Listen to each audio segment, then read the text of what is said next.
Hi there, and welcome to the Fearless Artist Podcast, where we empower classical musicians to build their own thriving careers.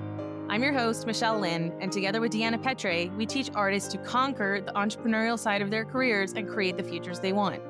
We are two freelance classical musicians who have lived and worked in Europe for a decade, and together we started the Fearless Artist Mastermind, a coaching company created to teach classical musicians how to overcome fear and take action on building their dream careers. In each episode, we will explore the intersection of artistry and entrepreneurship, teaching you the fearless mindset with practical steps and strategies to build a sustainable career. Get ready to build your own artistic brand, find a supportive community of musicians so that you don't have to figure out everything alone, and earn a living that you deserve. We believe that you can be a thriving artist and not a starving one, and we are redefining what it means to be a classical musician in the modern era. Hi, everybody, and welcome back to the Fearless Artist Podcast. My name is Michelle Lynne, and I am your host for today. If you missed any of the previous episodes, we would love for you to go back and listen, and then you'll get to meet my best friend and co-founder, Deanna Petre, who started the Fearless Artist with me back in 2020, 1 month before lockdown. We had no idea what was coming, but we knew that we wanted to start an online initiative to help freelance musicians build the careers of their dreams. Why? Because we did not learn this in school. We were not taught, although we went to very prestigious universities, Deanna having studied at Juilliard and CNSM in Paris as a violist, and I was at the University of Montreal doing my master's in piano performance. And nobody prepared us for what was waiting on the other side of these studies. We had safe little bubbles where we just thought that if you practice really hard and work really, really well at your instrument, then one day you're going to finish and there will just be a job waiting for you. And guess what? That didn't happen. And if you're listening to this podcast, then that is probably a similar story that you have. If you have been following us for a while, probably on Instagram, then you know that we work with musicians all over the world to help them take initiative, build the careers that they want, find support, accountability, training, information, and learn skills that we didn't learn in school about how to run a business, because you are your own business as an artist. And with a business comes marketing, branding, social media, networking, public relations, administration, and that admin includes more than just taxes and invoices. Although I have to say, sending an invoice, it's always a good day when you send an invoice. Can I get an amen? All right. So we're going to get started with today's episode. Today, I wanted to talk about how to overcome procrastination. We work with people all over, and then we have the ability to see what are some of the patterns or the common threads of problems that people face. The first thing is just to know that you're not alone. Pretty much nothing new under the sun when I'm on a coaching call with one of my clients. And they can be, obviously the details are going to be different. Every situation is a little bit different, can be more complicated, or there's different factors. Probably there is a lot of fluidity or flexibility in their schedule, different things that are influencing it. They might have a relationship, they might have kids, they might have multiple jobs that they're juggling. But essentially, it all boils down to life as a freelancer can be chaotic. It is unpredictable. It is not scheduled the same way. Every day can look different. You're probably nodding along as you're listening to this, whether you are on a walk or at the gym or in the shower or whatever it is. You're like, yep, that sounds like me. I'm about to run out the door to a rehearsal, or I'm literally listening to this as I drive to my next rehearsal. You're probably feeling guilty for not practicing if you're not practicing. So just to reassure you a little bit, whatever it is that you are struggling with, whatever you think is holding you back, there are other musicians who are also feeling these things, thinking these things, no matter what they post on Instagram. Let that just be like your little juicy bomb for today. Remember that there's always behind the scenes of what you see someone posting. I try to be very authentic with my content. If you don't know me, I'm a pianist. My Instagram has always been about trying to inspire and encourage other musicians. But recently, my fan base turned mostly French, I think, because I've had the great privilege of touring France the last year or so. I play for candlelight concerts, and they have sent me all across France. So most of my following, or at least the recent ones, are French people who have come to a concert. Therefore, they are not necessarily interested in content for entrepreneurial musicians. But all that to say is my content has primarily been always about encouraging other musicians, seeking to inspire them, talking about common issues that we all share. And with that, I have always tried to be quite open and vulnerable and sharing my own struggles and my own thoughts and my process because I was one of those people in compare and despair all the time. I was scrolling, and not to say that I don't struggle with this currently sometimes as well. It hits me now and then, depending on how tired I am or how long of a day I've had, or something like my emotional state. But I have much better control over when I used to, which was it was affecting me much more seriously, where you just scroll through Instagram, you find someone who has a nice venue, a nice dress, they look perfect, they sound great. And you just think, wow, I could never do that. And that was me. That was really me. I was stuck. And now I have to laugh because I'm sure that many people are looking at my Instagram and feeling that same thing. I want my message to be to everyone listening to this, like, you can build the career that you want to build. And the only person holding yourself back is you. And whatever it is that you want, whatever dream that is in your heart, whatever matters to you, then that means that there is a way for you to build it. There's a way for you to craft it. There's a way for you to develop that. And whether it's that you need some skills that you don't yet have developed, whether it's that you need training, whether it's that you need a supportive community, accountability, a coach, I've invested in all of those things for myself because I could not do it alone. I was paralyzed by fear for years. I was stuck in comparison, as I'm sharing now. I was constantly worried about not being good enough. I was so scared to put myself out there. What are people going to think of me? What are people going to think? Oh, who does she think she is that she has a website? These are like crazy thoughts that you can have because you're just so worried about your colleagues. You're worried about essentially the wrong people instead of focusing on the people who do love you, want to hear you play, are asking, when are you coming back? And this is the privilege that you can have for yourself. This is what I've personally experienced now with my fan base developing over the last 18 months or so. That people are literally reaching out and asking, when are you coming back? Because we want to come hear you. And I thought, wow, this is such an honor. And these are the people that I want to focus on. And that is available for you too, because you are a musician, you have an audience. There are people who want to hear you play. There are people that your music touches them profoundly. And that is who I want you to focus on. So that's a little bit about how I want my content to be, but also this podcast. I just intend to be a little bit more vulnerable on here because I want anyone listening to know that nobody has it figured out from day one. We are all in process. We all have mess. We all have safe people that we can share the real nitty gritty with. Deanna is that for me. And you have to also be aware that you need to protect yourself online because it's a public platform. So you're not going to share everything. That's why when we have things like coaching calls or our membership calls, that's where we can really be deep and share things that we're going through, share things that we've learned, and just open up a little bit because we're in that safe space, that trusted space. So I hope that you have that in your life. I hope that you have people in your life that you can talk to about these things. And that's really my heart for this podcast, but also this episode, to just be real. Let's just be real. Being a freelancer is not a joke. It is hard work. It's going to take grit, determination. It's going to take you believing in yourself over and over. It's going to take you choosing to say yes to the right voices and no to the wrong voices, the people who laugh at your dreams or the people who say, how do you pay your bills? Or how are you going to make it? Or that sounds crazy, or your schedule's so chaotic, or you're always running around, or that project doesn't pay enough, or whatever it is, those negative little voices that get in your head. You have to just really learn how to filter out all that stuff and keep going back to what is in your heart and what are you trusting and what are you going after and what is your message for the world. And your world can be your small town community. I come from a very small town, northern Alberta, Canada. And I'm not saying that you need to be famous. You don't need to reach millions, but there is a group of people out there that you are called to serve and that you are called to reach as a musician. Why? Because you have art, and art is meant to shape people and give and touch them and inspire them and bless them and make them feel something. I heard the acting world talking about this recently. Your job is to make people feel.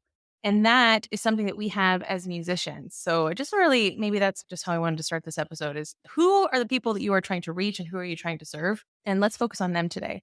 Okay, back to today's actual content, which is how to overcome procrastination. So at the Fearless Artist Mastermind, we have a membership, which is monthly calls. We get on there and we share what's going on. We do goal updates.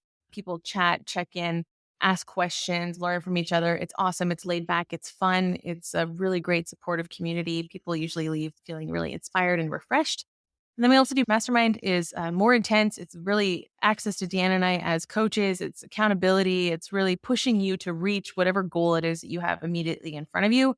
Our participants do everything from grant applications to websites to creating content strategies to pitching. A lot of pitching comes through our mastermind because people are looking for things. They're looking for concerts opportunities, they're looking for funding, they're looking for projects, building their network, building their followings, those kind of things. So, how do you reach out to people? How do you create collaborations? All of that stuff are things that we discuss. So, one thing that comes up whenever you're going to try something new is our not best friend, I'm going to say best enemy, procrastination. Okay, obviously there's multiple takes on this. Some people say procrastination is actually a superpower because some of us, like me, there's like that tipping point where you're going to wait to start something until you wake up in sheer panic and then you realize I need to start this right now. Maybe you're like that and then you thrive under the pressure and you go 200% and you end up being able to pull it off just because of the sheer adrenaline that carries you through. I don't know. Anyway, maybe procrastination can also be used for your benefit. Let's just say for today's purposes that it's something that we would like to not have plaguing us for our lives. Okay, let's go from there. So, as busy performing musicians, we know that we are constantly juggling a bunch of different things. I already mentioned all of the different schedules that you may have depending on what the factors are in your life, the ingredients, as you say, whether you are performing, gigging, teaching, rehearsing, kids, relationships, traveling, booking the traveling, all of that stuff. There's a lot of headaches in there, right? So we work with hundreds of musicians to help them get unstuck as they pursue these different things, pursue projects. So, how can you avoid procrastinating something that is getting way too big in your head? The first thing you're going to do, and you've probably heard this before, but hear me out. We see this happen over and over in our calls. Just because you know something doesn't mean you're actually going to do it. That's what I can tell you. So, you're going to break your goal down into small, manageable steps. Now, you've probably heard of a SMART goal. And you've probably tried to set SMART goals, but I promise you that you can always go more specific. So, a SMART goal means specific, manageable, achievable, relatable, time based. So, when musicians say, I want to play more and teach less, that is not a SMART goal. Because what does more mean? If you get one more concert this month, that is more. Is that your goal? And if that is, then great. No problem. I'm just asking. What specifically do you want? Because then we can make a very clear strategy, right? So if you want to get more concerts, then let's say you want 3 a month. How many people do you need to reach out to in order to get 3 more performing opportunities per month? Maybe it's 4 times that number. Maybe it's 5 times that number. Okay, now we need to know that means you need to be crafting 15 pitches per month in order to have that booking of 3 a month. So now do you see how by breaking something down into what specifically do you want, you can start to make a plan like, oh, my focus isn't actually on getting playing. My focus is finding 15 organizations a month that I can then craft a pitch to. So then you see the goal is not even the pitch, the goal is finding the 15. And that is a very clear, specific goal that you can make. And then that's just something that you're going to be able to block out in your calendar and say, all right, let's get to Google or let's go creep my colleagues on Instagram and see where they've all been playing. And let's get a list, an Excel sheet going, write down all the venues, find some contact details, and start doing my research. That is a very different strategy than saying, I want to play more.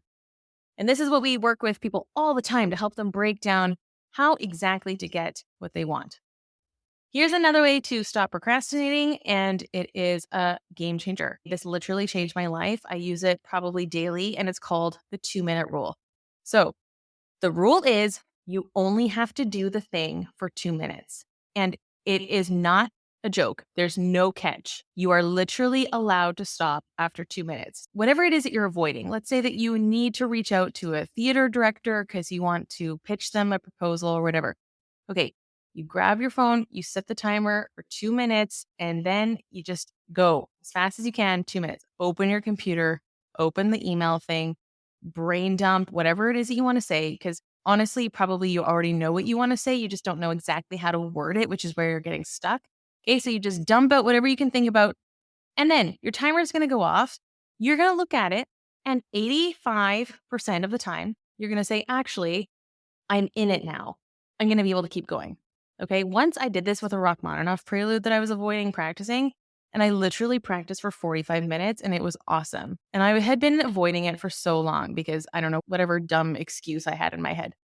So set a timer for 2 minutes. And then I'm like, wait a second, I love these octaves. I actually really love practicing when I know the notes. That was a personal revelation for me. It's not that I hate practicing, it's that I hate note learning. Can I get any other pianists out there chiming in? Yes, I know, right? Too many notes. But once you know them, it's fun.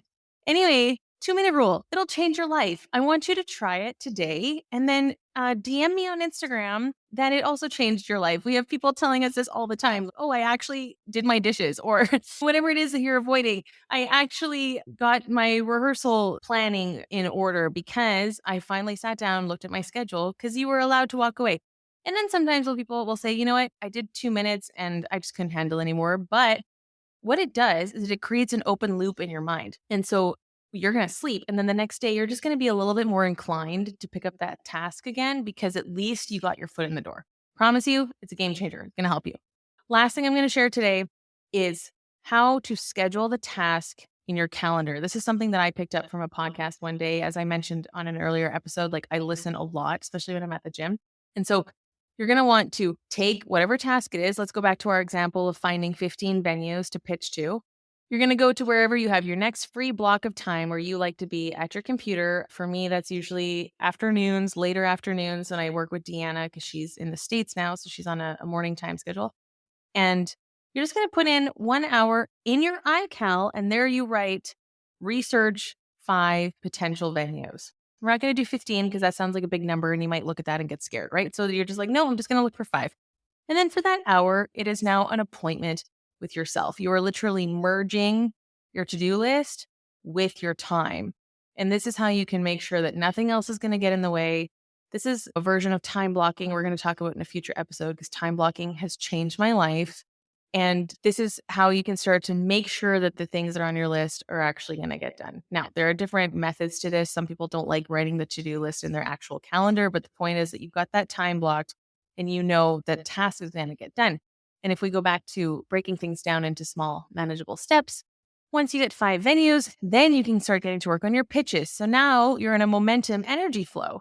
And how awesome is that? Because now you're actually working towards your goals. They have that saying, Rome wasn't built in a day, or like a journey of 1,000 miles starts with a single step. I am the first person to roll my eyes at that kind of nonsense. Like, give me a break, people. I want Rome and I want Rome now. Okay. I don't have time for brick by brick. That was a lesson I had to learn as a recovering perfectionist. Unfortunately, we got to work in bricks. Okay. When you're trying to think, I need to play more, play more. Oh my gosh, everyone else around me is playing so much. How does she get so many concerts? Oh, look at this person on Instagram. Oh my gosh, I can't believe that I'm so behind and I'm never going to be anything. Before we spiral, okay, I really hope that's not your thought process. But if it is, then let's talk about bricks. And we're going to break it down and then we're going to just do the first thing. Then that's going to lead to other things. Then you're going to come into some kind of community like Fast Forward or membership, and you're going to share with people, this is what I've been working on. Or you're going to hear someone else talk about what they've been working on, which is also super inspiring because it's a healthy community and no one in there is trying to prove themselves. And then you think, wow, this is so great. Look at all these other artists going after their goals. And this is literally you chasing your dreams. And it is awesome to be around other like-minded entrepreneurial people where you can celebrate them. You can get excited when they get opportunities, where you understand that their success doesn't take away from your own, right? This is another huge lesson that you have to learn as a musician, that people can get concerts that you never even would have had a shot at getting because you're literally not even in their city or you didn't know the person, right? So is there even any point of being jealous of them? Because was it even an option for you? No. They have their field to harvest and you have your field to harvest. So let's focus on the field in front of you. Focus on what's in your hand. Just use what is in your hand. That's a lyric from a song that I wrote during COVID because I was so overwhelmed at everything that had been lost. And I was completely devastated. And there was so much loss around me and brokenness. And people were talking like, are we ever going to be at live concerts ever again? There were literally people believing that we would never be in a live concert hall ever again. And it was just like, where do you go in your mind at that point when you think I'm a musician? What is my future? So it was just use what is in your hand. What do you have in front of you? Back then, what I had in front of me was a grand piano and an internet connection. So I started doing live streaming and I started doing online one-on-one concerts, and I offered that to my Instagram audience. And I did 30 of them where people came and they paid to have 30 minutes with me. I gave them a rep list that they chose from a menu and easy listening stuff, Chopin nocturnes, Eric Satie, Moonlight Sonata, different things that an average music lover would just love to listen to. And that's what I did. But you just got to use what's in front of you. And that will lead to other things. That led for me to performing. Obviously, live came back, but just the keeping up the performance practice that when concerts did come back, I was ready to go back on stage and I didn't have to rebuild myself. Those are 3 ways that you can overcome procrastination. If you want the other 3 ways, then you need to head to our Instagram at the Fearless Artist Mastermind.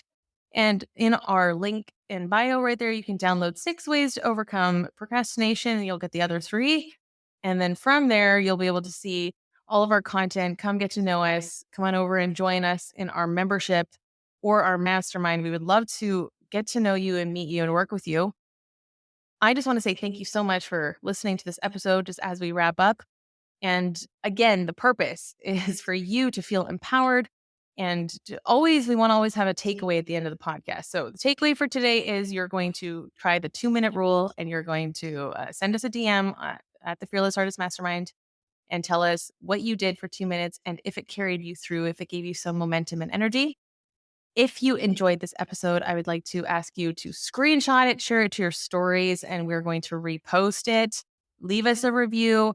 It helps us to be found by other freelance musicians who need this message of what it means to be fearless. You can subscribe, obviously, and you can also find my Instagram. This is Michelle Lynne. It has been an honor to have your ears for a few minutes, and I just really hope that everything you have here is valuable and that you're going to feel empowered and inspired as you pursue the career that you want. Remember, you have what it takes to build the career of your dreams. We will see you at the next episode of the Fearless Artist Podcast. Thank you to our producer, Pokey at PH Media Studios, and be fearless. See you next time. Thank you for listening to the Fearless Artist Podcast. If you found today's episode inspiring, hit that subscribe button and don't forget to share this podcast with a friend. To join our membership or one of our coaching programs, visit our website at thefearlessartistmastermind.com. This episode was produced by Pokey Huang at PH Media Studios in New York City. We're Deanna and Michelle, encouraging you to create your own opportunities and to go after what you want. You have what it takes to build the career of your dreams. Until next time, be fearless.